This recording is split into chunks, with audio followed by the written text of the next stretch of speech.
dilanggar oleh si pinjol itu adalah dari segi penagih. Ya, makanya di awal tadi saya pertanyakan sama teman-teman semuanya, hari ini Anda ditagih oleh pinjol apa? Ya, karena yang mereka langgar adalah OJK pernah menerbitkan 3 aturan. Ya, saya selalu mengingatkan 3 larangan dari tindakan debt collector ini sebenarnya sudah dilarang keras oleh OJK sesuai dengan POJK nomor 7 tahun 2022. Ya, itu kalau saya nggak salah, saya lihat lagi dulu. Ya benar, dalam pasal nomor 7 disebutkan pelaku usaha jasa keuangan atau PUJK. Ya, debt collector tidak boleh menggunakan cara ancaman. Cara ancaman tidak berhenti sampai detik ini.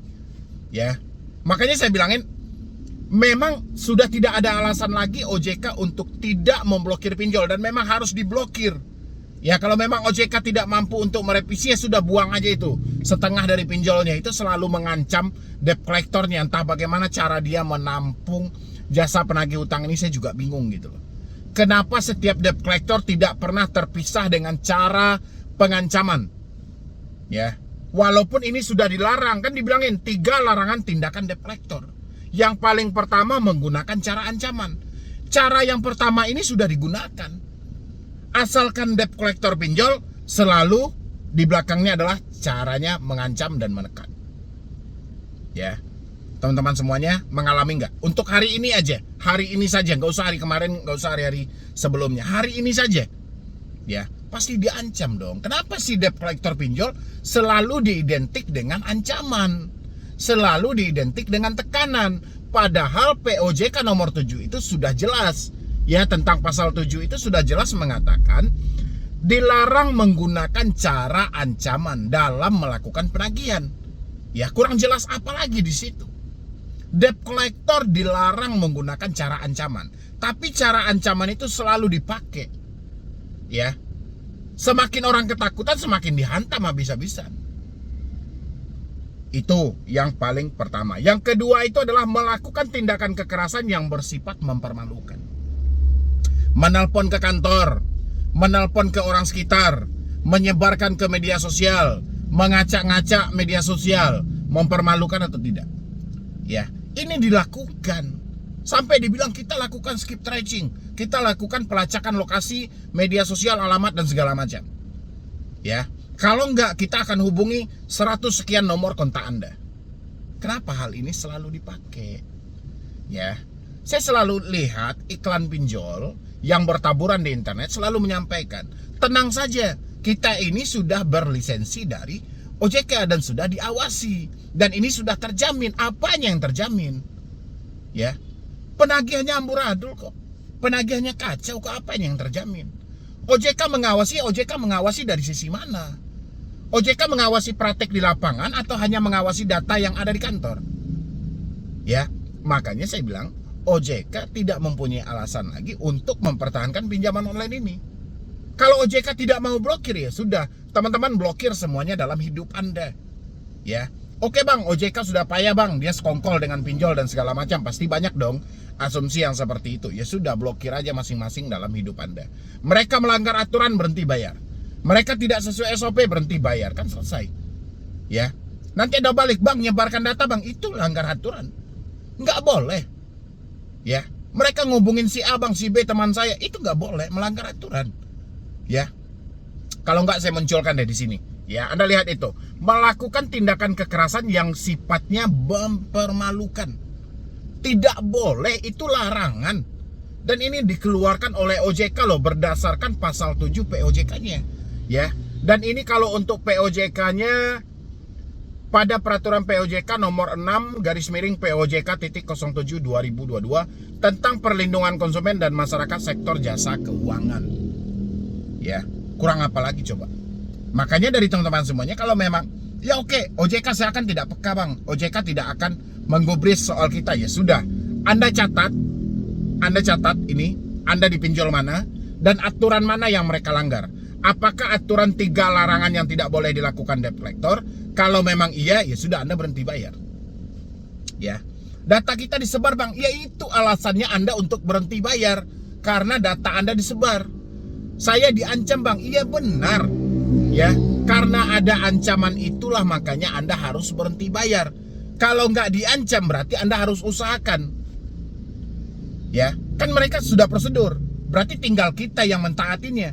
Karena banyaknya pinjol yang tidak prosedur, banyaknya pinjol yang tidak sesuai dengan aturan, kita berhenti bayar. Ya, jadi jangan ada tanya lagi, "Bang, saya diancam." Ya sudah, ancaman itu bukti untuk Anda berhenti bayar. "Bang, data saya disebar." Ya sudah, data disebar itu adalah bukti untuk Anda berhenti bayar. Blokir pribadi dalam hidup Anda. Kalau OJK masih mempunyai alasan. Ya. Habis itu memberikan tekanan baik secara fisik maupun verbal. Selalu mengiming-imingkan kita akan dituntut dengan pasal 372, 378. Selalu kita akan disampaikan akan diproses ke jalur perdata. Selalu kita dikirimkan somasi-somasi dengan kap surat lawyer. Ya, itu memberikan tekanan fisik maupun verbal. Ya sudah, kalau Anda menemukan hal itu, catat nama aplikasinya, berhenti bayar kawan. Ya, jangan Anda tanya lagi ini DC-nya datang tidak, ini nyebarkan data tidak, ini mengancam atau tidak. Kalau mereka melakukan itu, itulah poin plus bagi Anda untuk berhenti bayar, simpan buktinya. Ya, karena nggak bisa lagi kita biarkan hal ini. Semakin mereka mengancam, semakin Anda bayar, perkara ini nggak akan pernah selesai. Ya, yang ada si pinjol malah makin menjadi. Dan habis itu lagi aturan mana yang mereka langgar. Ada juga aturan yang disampaikan oleh OJK bahwasanya pinjol cuma boleh mengakses kamera, mikrofon, lokasi. Kenapa giliran kita gagal bayar, data kontak malah ada sama mereka? Ya, kenapa kita gagal bayar, mereka mengantongi foto pribadi kita? Berarti ada yang ganjil dong dalam hal ini. Kalau hanya mereka diperbolehkan mengakses kamera, mikrofon, dan lokasi, dari mana mereka mendapatkan data kontak kita sebanyak itu? Ya, ini buat teman-teman juga. Selalu kalau Anda misalnya ditekan oleh debt collector, kan debt collector selalu sampaikan, apa perlu saya tagih ke semua nomor kontak Anda? Ya, berarti ada yang licik dong dalam hal itu. Aturannya juga sudah jelas, Anda boleh lihat di sini. OJK sendiri menyampaikan kalau 3 aturan ini, di luar dari 3 ini, ya, ini adalah pinjol ilegal. Dia bilang yang gitu. Kalau pinjol legal kami, pinjol yang terverifikasi oleh kami, yang terdaftar itu cuma boleh mengakses yang namanya camilan, kamera, mikrofon, dan lokasi. Ya. Dan giliran kita gagal, kita menemukan, giliran kita telat bayar, kita menemukan ada ancaman. Ini data kontak Anda perlu saya tagih semuanya atau tidak? Ya. Tapi kebanyakan dari mereka si debt collector ini yang mengancam Anda menggunakan nomor kontak ini tidak pernah menyebutkan nama aplikasi.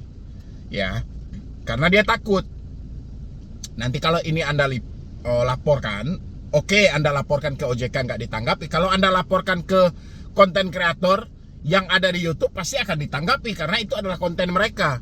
Ya, satu-satunya yang ditakutkan oleh si pinjol adalah viral dan booming. Ini yang mereka takuti, makanya mereka batasi. Ya, kalau urusan OJK masih bisa mereka lobby kayaknya. Ya, data masih bisa mereka setting. Tapi kalau sudah ke ranah media sosial, mereka sudah kewalahan. Takut, apalagi dikit-dikit viral, netizen Anda tahu? Ya, inilah yang mereka batasi. Sehingga ancaman-ancaman itu kalau yang vulgar banget, yang parah banget, tidak pernah lagi menyebutkan nama aplikasi, padahal itu dilakukan oleh pinjol legal. Ya. Paham ya buat teman-teman semuanya? Itu sudah 2 aturan yang dilanggar. Ya, berarti ada 6 poin yang selalu familiar di hadapan kita dan kita menemukan itu setiap hari. Dan habis itu lagi untuk debt collector yang datang ke rumah, ini juga harus diatur. Dan OJK pun juga telah mengatur berdasarkan POJK mereka. Di dalam mulai dari larangan debt collector sampai dengan kewajiban debt collector saat menagih. Apa saja yang wajib dihadirkan oleh debt collector ketika dia melakukan penagihan terhadap teman-teman semuanya yang telat bayar dan gagal bayar. Ini paling sering dilakukan oleh pinjol-pinjol yang besar menurut versi Anda, yang sudah raksasa menurut versi Anda. Yang paling pertama, mereka harus menunjukkan kartu identitas mereka. Ini sangat penting. Ya. Kita harus jelas dulu siapa ini yang hadir ke rumah kita. Benar atau tidak mereka adalah perwakilan dari perusahaan itu, benar atau tidak mereka diperintah oleh perusahaan itu, kita harus lihat dulu ID card-nya.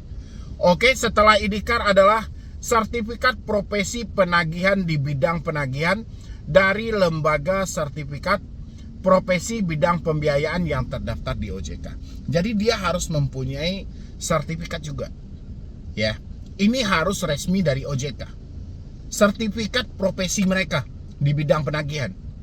Ya, benar atau tidaknya, mana tahu otaknya nggak ada, dia ikut nagih aja gitu kan. Ini penting. Anda wajib pertanyakan. Dan yang terjadi di lapangan, ketika orang bertanya tentang sertifikat profesi penagihannya, yang terjadi adalah debat sengit. Karena kebanyakan dari debt collector tidak mempunyai sertifikat ini. Ya, kalaupun hari ini mereka sudah mempunyai, kita harus perlu dulu kevalidan dari sertifikat ini. Apakah ini benar dari lembaga resmi atau tidak? Dan lembaga resmi itu semuanya berbasis online. Kita bisa akses kok. Dan kita bisa hubungi dari lembaga itu kalau memang ada surat. Ini apakah benar sudah melalui pelatihan Anda? Kita foto dan kirimkan. Benar atau tidak? Mana tahu ini hanya editan Photoshop atau apa gitu. Ya, itu untuk poin nomor 2. Poin nomor 3-nya adalah sertifikat tugas dari surat tugas dari perusahaan. Itu untuk poin nomor 3. Debt collector wajib membawa hal ini. Selain kartu identitas, sertifikat profesi penagihan, dan surat kuasa dari perusahaan mereka. Ini juga penting ya untuk mereka bawa. Ya, itu untuk si pinjol sebenarnya. Kartu identitas, sertifikat profesi penagihan, sertifikat tugas, surat tugas dari perusahaan pembiayaan. Kalau untuk leasing ada tambahan 2 lagi, ini bukti dokumen debetur wan prestasi dan salinan sertifikat jaminan fidusia. Ya, itu buat leasing. Pernah nggak Anda menemukan hal ini di lapangan? Yang ada, si debt collector hanya menunjukkan kartu identitas, tidak menunjukkan lagi sertifikat profesi penagihan. Ya, habis itu surat kuasa. Surat kuasa yang mereka tunjukkan bukan surat kuasa, yang mereka bawa adalah surat tagihan. Ya, harusnya kan surat kuasa dulu bahwasanya dia diperintahkan oleh perusahaan untuk menyebutkan tagihan. Jangan menunjukkan kwitansinya langsung. Ya, ini kan kebanyakan menunjukkan kwitansinya langsung. Dan itulah praktek di lapangan yang selalu dilanggar. Sebenarnya ini banyak lagi ya. Makanya saya bilangin tadi, tidak ada alasan OJK untuk tidak memblokir atau merevisi ulang pinjol legal ini. Ya, karena faktanya begitu. Benar atau tidak yang saya sampaikan tadi? Dilanggar atau tidak? Ya, Anda isi di kolom komentar. Yang pertama itu dia selalu mengancam dalam menagih, mempermalukan, memberikan tekanan fisik. Ya, itu kan sudah dilarang. Habis itu dari segi akses, cuman dibolehkan akses kamera, mikrofon, lokasi. Begitu kita galbay, kita telat bayar, kita menjumpai ada 100 kontak kita sama mereka. Mereka dapat dari mana?